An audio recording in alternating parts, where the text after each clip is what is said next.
Gimana nggak kejadian sampai puluhan ya jamaah, puluhan santriwati yang digituin. Hal-hal seperti ini dinormalisasi di sana ya kan. Apapun manhaj kita, apapun ormas kita, dari manapun asal kita, Anda mau berasal dari NU, Muhammadiyah, Persis, apapun itu, yuk sama-sama kita bergerak nih masyarakat untuk tidak meramaikan pengajian-pengajian yang modelnya begitu.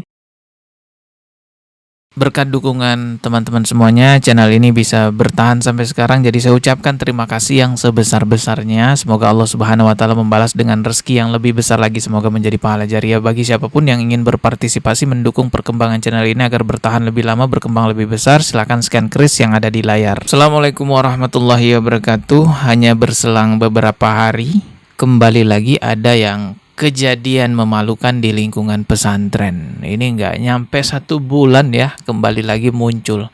Dan kalau kita lihat dari bulan April sampai bulan Mei yang sedang berjalan ini, nggak kehitung sudah berapa yang kebongkar. Nah, baru-baru ini ada lagi yang viral di Surabaya ya. Muncul nafsu karena keseringan nonton film.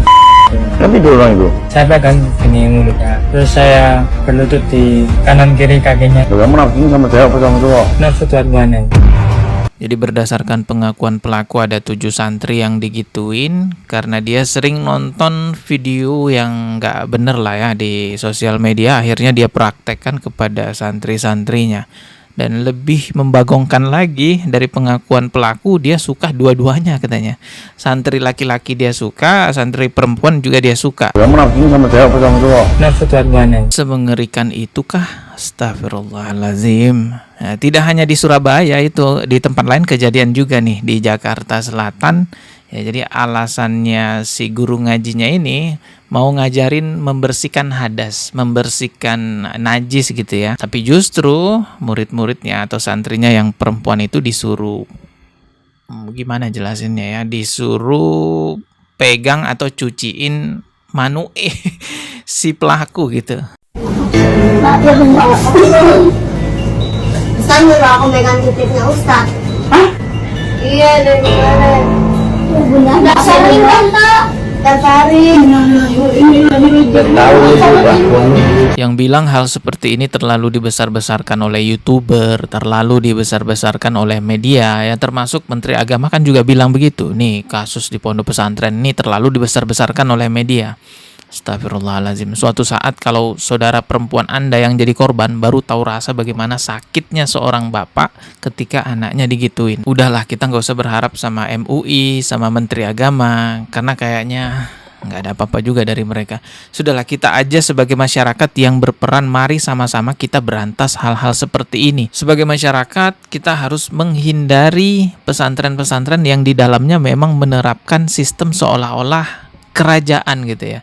Pokoknya kalau dari kiai atau oknum kiai atau oknum gus gitu harus dihormati 100%, nggak boleh dibantah, harus tunduk, harus patuh.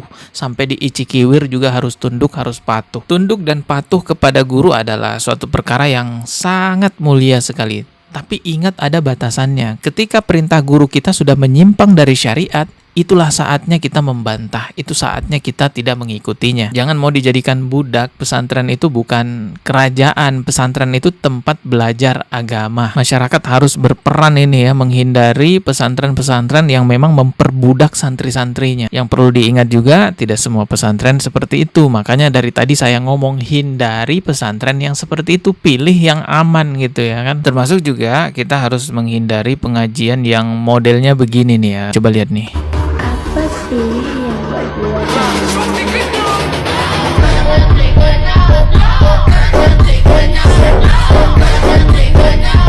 Gimana nggak kejadian sampai puluhan ya jamaah, puluhan santriwati yang digituin. Hal-hal seperti ini dinormalisasi di sana ya kan.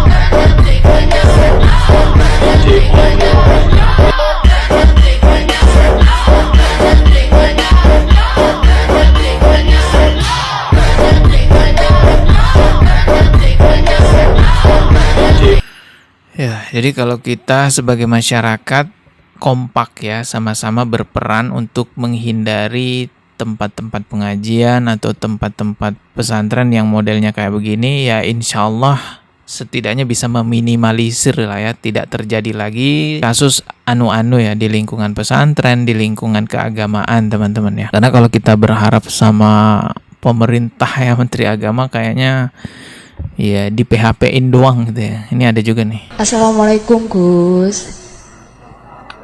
Waalaikumsalam. Sapa ki? Piye? Nah, ini sebenarnya sudah beberapa kali saya reaksi videonya, tapi memang perlu kita ulang-ulang mereaksi video ini sebagai pengingat ya, agar hati-hati karena Gus Elham ini kan dulu juga sempat ditegur oleh MUI ya kan. Dengan penuh kerendahan hati saya yang paling dalam, saya Muhammad Ilham Yahya Al-Maliki memohon maaf yang sebesar-besarnya kepada seluruh masyarakat. Bahkan dia sampai nangis-nangis tuh ya, klarifikasi minta maaf. Tapi ya itulah ya, cukup dengan klarifikasi aja, setelah itu selesai. Setelah klarifikasi beberapa bulan kemudian kembali lagi nih pengajiannya modelnya begini, gombal-gombalan. Salsa, panggilannya? Oh salsa. Umur pinten Mbak Salsa? Yuk pakai mic ta. Kula 25, mbak jenengan ya. Pengajian gombal-gombalan. Mbak Salsa. Mbak Salsa. Gila. Sampean agenda menikah kapan? Pun enten pandangan apa dereng? Kebetulan dereng. Oh dereng. Ya. Pandunganipun nggih Gus. Amin. Tak dongakne muga-muga sok bojone ganteng, soleh, Amin. pengertian, Amin. loman, sugih, agama abis, ya ta? Amin. Agama abis, terus kemudian ya pengertian, sarunge batik, klambine ireng. Bagi yang nggak ngerti bahasa Jawa nih saya kasih tahu, intinya di dalam video ini terjadi gombal-gombalan antara Gusnya dengan jamaah yang perempuan tadi. Sekali lagi saya ingatkan, mari masyarakat kita bersama-sama berperan, tidak meramaikan pengajian-pengajian seperti itu, tidak menitipkan anaknya ke pesantren-pesantren yang berpotensi merusak gitu kan. Apapun manhaj kita, apapun ormas kita, dari manapun asal kita, Anda mau berasal dari NU, Muhammadiyah, Persis, apapun itu, yuk sama-sama kita bergerak nih masyarakat untuk tidak meramaikan pengajian-pengajian yang modelnya begitu. Setidaknya dengan menghindari hal-hal seperti itu bisa meminimalisir ya terjadi hal-hal yang tidak diinginkan. Jadi dari manapun ya, mau dari NU, Muhammadiyah, Salafi, Persis, Al-Irsyad, apapun itulah pokoknya, Salafi, Wahabi, apapun itu, mari sama-sama kita lebih selektif lagi dalam memilih tempat pengajian, memilih tempat pondok pesantren. Kita ketemu lagi di video berikutnya. Subscribe. Wassalamualaikum warahmatullahi wabarakatuh.